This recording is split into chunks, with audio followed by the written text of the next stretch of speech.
Yeah. So now you can get your jab, and then you can Mhm. walk into your an independent bookstore and pick up Imposters, which is That's right. Absolutely. Very good, You Dave. know, and then I've got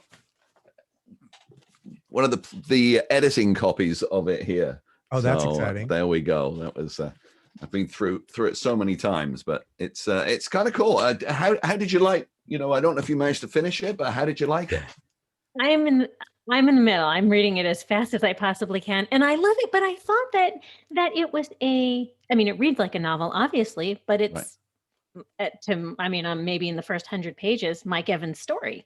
Yeah, it is Mike's story. It really is. I mean, John is his best friend, and but really it was Mike who drives the story, and it was Mike who I knew. So I had to write it from his point of view. I knew him a lot better than John, so it naturally flowed from me as Mike's story, because it was always him pushing it. Come on, Richard, please write it, you know. So I had to do it that way.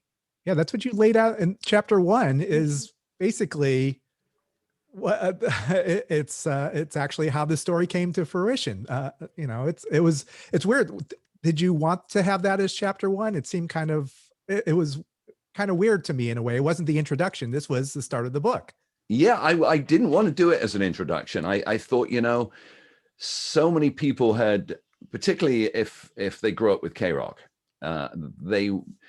this would be a good in for them, because they would recognize, if they'd read my first book, World in My Eyes, they know I got into K-Rock because a DJ called Mike Evans got into a fight with the program director, Freddie Snakeskin, and left the station.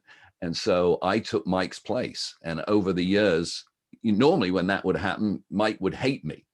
But in fact, he'd moved on and we became best friends. And over the years, we stayed friends. And so I thought, why not get into the story that way? Let the listeners who grew up with me and grew up with Mike know where it came from. And that even roots it even more in reality, because they remember those moments. They remember that, you know, that radio station. They remember John Frost being on vacation, that kind of thing. And Doc on the Rock always going into the, you know, so I wanted to root it in reality as much as I could.